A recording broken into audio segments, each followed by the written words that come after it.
nasta'inuhu wa nastaghfiruh wa nu'minu bihi wa natawakkalu alaihi wa na'udzu bihi min shururi anfusina wa min sayyiati a'malina may yahdihillahu fala mudhillalah wa may yudlilhu fala hadiyalah. Asyhadu an la ilaha illallah wahdahu la syarikalah wa asyhadu anna sayyidana Muhammadan abduhu wa rasuluhu la nabiyya ba'dah. Allahumma shalli wa sallim wa barik ala sayyidina Muhammad wa ala alihi washabihi ajmain. Qala Allah Ta'ala fi kitabil karim, a'udzu billahi minasyaitonir rajim. Bismillahirrahmanirrahim. Ya ayyuhalladzina amanu kutiba alaikumus syiyam kama kutiba alal ladzina min qablikum la'allakum tattaqun. Wa qala Nabiyyu sallallahu alaihi wasallam, Igtani khamsan qabla khamsin, sababaka qabla haramika, wa sihatika qabla saqamika, wa ghinaka qabla faqrika, wa faragaka qabla sughlika, wa hayatika qabla mautika. Sadaqallahul adzim wa sadaqa rasulun nabil karim wa nahnu ala dzalika minasyahidin. Jamaah yang berkenan Allah Subhanahu wa taala, marilah kita bersyukur kepada Allah Subhanahu wa taala yang mana pada pagi hari ini kita kembali masih disayang oleh Allah Subhanahu wa taala. Yaitu sebagai tanda buktinya kita masih diberikan umur panjang, diberikan kesempatan dan diberikan kemampuan dan kemampuan hadir dalam majelis ilmu. Ini anugerah yang sangat besar Bapak Ibu, karena sesungguhnya jangankan kok 1 minggu 2 minggu, 1 menit saja ini merupakan anugerah yang sangat besar. Coba kita buktikan, kita mari ucapkan asyhadu an la ilaha illallah wa asyhadu anna muhammadar rasulullah. Monggo Bapak Ibu, asyhadu an la ilaha illallah wa asyhadu anna muhammadar rasulullah. Tidak ada 1 menit, tidak ada 1 menit ya. Kira-kira berapa detik itu Mas Wandi? 2 detik lah ya. Tapi yang 2 detik ini Rasulullah SAW pernah bersabda, qulu la ilaha illallah tuflihu. Ucapkanlah la ilaha illallah maka kamu akan beruntung. Jadi mengucapkan la ilaha illallah disertai keyakinan bahwasanya tidak ada yang berhak disembah selain Allah. Allah janjikan orang yang mengucapkan itu akan mendapatkan keberuntungan minimalnya di akhirat. Masya Allah, hari ini banyak sekali orang yang belum mengucapkan itu. Padahal ucapan la ilaha illallah ini ibarat angka 1. Ibarat angka 1. Kita banyak mengumpulkan amalan, ada sedekah, ada puasa, ada kerja bakti, ada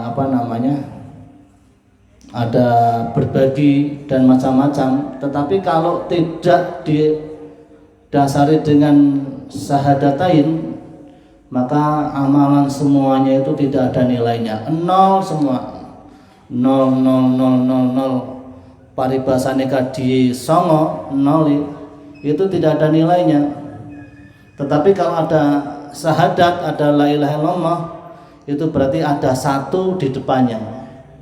Kalau 1 terus 0-nya 6 berapa Bu? 1 juta. Kalau 1 0-nya 9 1 miliar. Kalau 1 0-nya 12 1 triliun. Kalau 1 0-nya 15 belum ada namanya ya. Kalau 1 nolnya 18 tambah maning orang nona maning. Sebanyak apapun angka, walaupun belum ada namanya, itu berarti masih ada ujungnya, Bu. Masih ada ujungnya. Berarti masih ada ukurannya. Sampean duitnya piro? 12.000 triliun misalnya seperti itu. Berarti masih ada ujungnya, masih dihitung. Masih bisa dihitung. Tetapi akhirat itu besok tidak bisa dihitung atau abadi selama-lamanya. Minggu kemarin saya katakan bahwasanya hidup di dunia ini sebenarnya melelahkan karena kita harus ibadah, harus sholat, harus bangun malam, harus puasa, harus kerja dan segala macam, melelahkan. Tetapi lebih melelahkan lagi nanti ketika hidup kita ini nggak pas dengan apa yang diharapkan oleh Allah, ketika kita di kuburan, lebih melelahkan lagi. Tidak ada batasannya. Di akhirat itu miliaran atau triliunan tahun, masya Allah, naudzubillah min dzalik. Sebaliknya, kalau kita mendapatkan keridhaan Allah, masuk kubur dengan keimanan yang sempurna, insya Allah kita akan mendapatkan kebahagiaan yang selama-lamanya. Lah itu dimaksud hidup itu melelahkan, dengan harapan kita mati masuk surga sehingga kelelahan kita selesai. Amin Allahumma amin. Jamaah yang dimana Allah Subhanahu wa taala, alhamdulillah pada pagi hari ini Bapak Kiai Haji Tobari ya, sudah ada di tengah-tengah kita, yang insya Allah akan kita dengarkan nasihat dan mauidhah hasanahnya ya. Beliau ini merupakan ulama yang masya Allah banyak pengalaman, sudah sejak zaman peperangan dahulu. Dan kita ini yang hanya datang di majelis ilmu seperti ini merupakan pengorbanan yang masih sedikit sekali dibanding para ulama, apalagi sesepuh ya, masya Allah. Yuswani pun sampun pinten Pak Yai? 74 tahun. Di sini ada yang lebih dari 74 selain Pak Yai. Nah, paling 1-2 ya, masya Allah. Nah kita ini belum tentu bisa sampai 74 apa enggak ini, masya Allah. Maka dari itu, sebagaimana yang saya tadi bacakan, penting sekali kita ini senantiasa menjaga 5 sebelum datangnya 5. Yang mana yang terakhir adalah hayatika qabla mautika. Kita senantiasa memanfaatkan hidup kita sebelum datang kematian kita. Kalau sudah mati, masya Allah, hanya keinginan-keinginan saja ya. Hanya penyesalan. Jangankan kok yang masuk neraka, yang masuk surga saja dikatakan dalam hadis Rasulullah itu menyesal.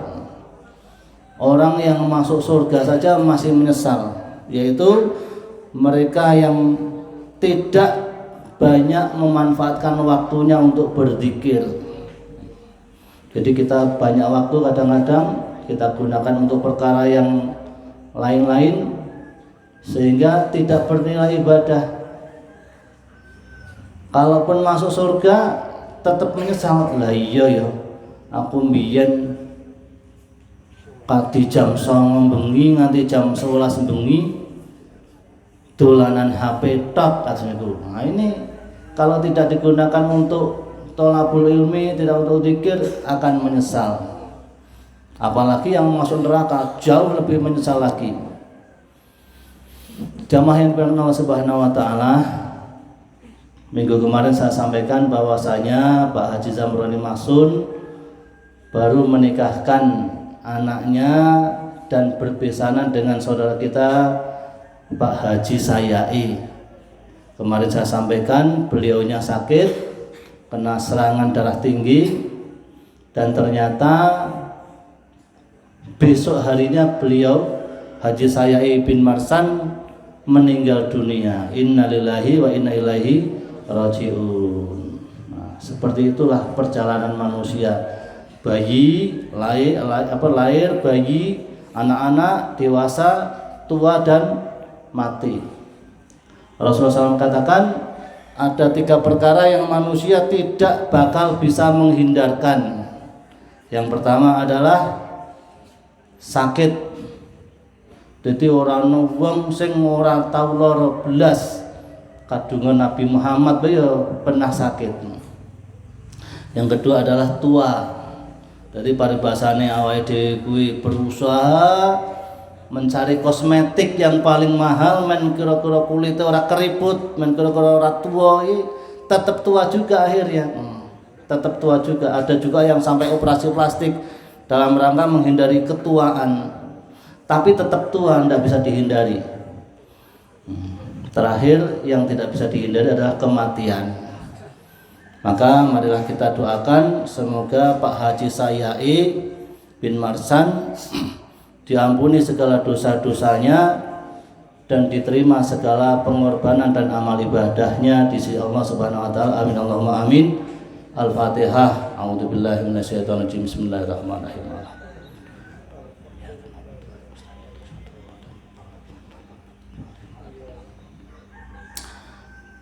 Ada pengalaman yang perlu saya ceritakan tentang Pak Haji Sayai. Sedikit Pak Yai. Masya Allah. Nyuwun ngapunten niki. Kalian ngentosi Pak Haji Mahsun ini, Masya Allah. Pak Haji Sayai ini bukan orang pondokan. Tahun 2016 hurut sama saya 40 hari di Sulawesi. Tahun 2016 hurut 40 hari yang pertama. Kemudian sebelum berangkat saya tanya, "Lek, Saman sudah bisa baca Al-Quran apa belum?" Belum bisa. Ternyata beliau belum bisa. Maka kemudian saya mampir toko buku, saya beli Iqra 6 jilid yang satu buku itu. Harganya kalau nggak salah 23.000. Kemudian sesampainya di Sulawesi kita mulai ada program setiap hari ngaji dan segala macam. Saya ya ini tahadus bin nikmat nih. Saya mengajari belajar Al-Quran beliau dari mulai ababa sampai pokoknya Iqra itulah saya ajari. Masya Allah, beliau walaupun sudah tua tetap gigih belajar. Sampai setelah pulang 40 hari itu sudah mulai bisa baca Al-Quran. Lah kemarin tahun 2020 itu alhamdulillah sudah hafal juz 30. Masya Allah. Saya sendiri malah belum hafal semuanya juz 30. Aku malah lagi malah nyalip aku ya, seperti itu. Apa yang bisa kita ambil pelajaran dari itu? Penting sekali bagi kita Bapak Ibu, walaupun sudah tua ini tetap semangat berusaha belajar membaca Al-Quran. Insyaallah ya. Soalnya membaca Al-Quran itu penting sekali Bu. Al-Quran sebagai pedoman hidup orang Islam. Kita orang Islam kok jarang membaca Al-Quran, ini perkara yang masuk dalam 8 keajaiban dunia. Keajaiban dunia itu ada Candi Borobudur, ada menara Pisa, ada apa lagi? 7 keajaiban dunia itu ada tembok Cina. Nah ini yang terakhir ini ada orang Islam kok nggak pernah baca Al-Quran. Nah ini keajaiban dunia. Masya Allah. Maka di bulan Ramadan ini kita gunakan kesempatan ini sebaik-baiknya untuk belajar membaca Al-Quran bagi yang belum bisa. Jamaah yang Allah Subhanahu wa taala, salawat serta salam semoga senantiasa Allah curahkan kepada junjungan kita Nabi Agung Muhammad sallallahu alaihi wasallam. Insyaallah, oleh karena waktunya sudah siang, maka mari kita gunakan waktu sebaik-baiknya. Kita buka 4 saluran. Buka pikiran kita, buka mata kita, buka telinga kita, buka hati kita, dan tutup satu saluran. Tutup satu saluran yaitu mulut kita. mulut kita. Jangan sampai di kesempatan yang bagus ini kita malah kebalik, malah tutuke nggih gawe ndongeng, nek ora malah kadang-kadang mripate merem. Masyaallah. Nah mripat merem jangankan kok ngaji wene duit kadang-kadang ora gelem nampani Bu. Atas niku nggih. Insyaallah nggih kita jaga nggih, kita usahakan kita dengarkan sungguh-sungguh apa yang akan disampaikan beliau Bapak Kiai Haji Tobari dari Pekalongan. Kagem Pak Kiai monggo wedalipun insyaallah sekitar 1 jam